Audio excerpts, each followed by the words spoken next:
Beirut is the most westernized of all Arab capitals. The evidence of the French colonial period here is as stark as it is in Quebec. In the days of the French, Beirut was a Mediterranean tourist paradise. Still, there are traces of this slowly disappearing past splendor. But as surely as the Middle East turmoil keeps away the tourists, it keeps away the business too, especially the banking business that had made Beirut the financial capital of the Middle East.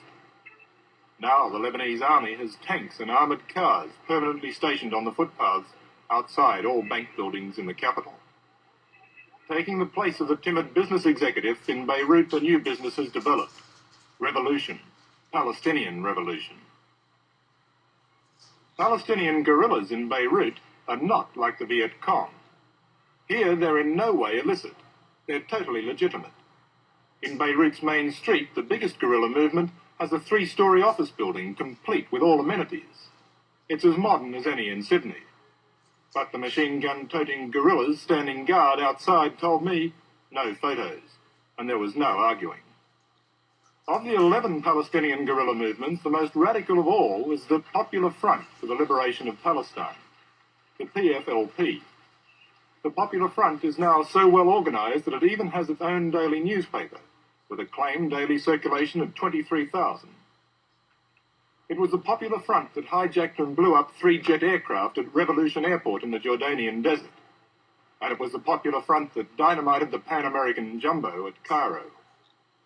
The Beirut leader of the Popular Front is Ghassan Kanafani. He was born in Palestine but fled in 1948, as he puts it, from Zionist terror.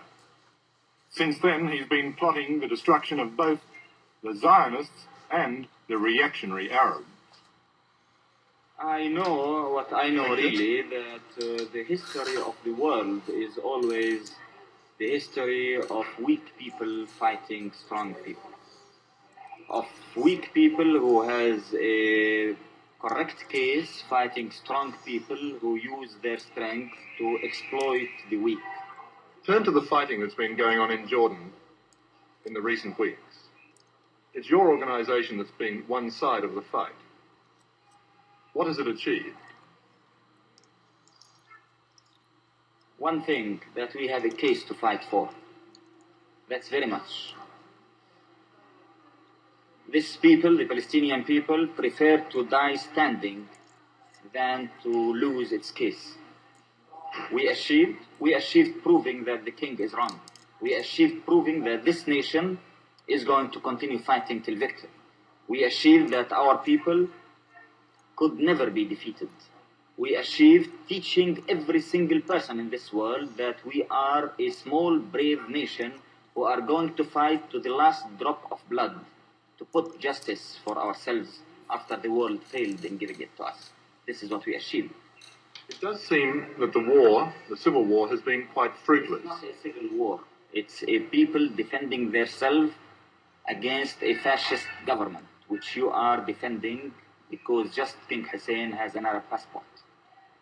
It's not a civil war. Well, a conflict. It's not a conflict. It's a liberation movement fighting for justice. Well, whatever it might be best called. It's not whatever, because this is where the problems start. Because this is what makes you answer all your questions, ask you all your questions. This is exactly where the problems start. This is a people who is discriminated, is fighting for his rights. This is a story.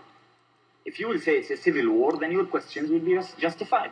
If you will say it's a conflict, then of course it's a surprise to know what's happening. Why won't your organization engage in peace talks with the Israelis? You don't mean exactly peace talks. You mean capitulation, surrendering. Why not just talk? Talk to whom? Talk to the Israeli leaders. That's kind of conversation between the sword and the neck, you mean?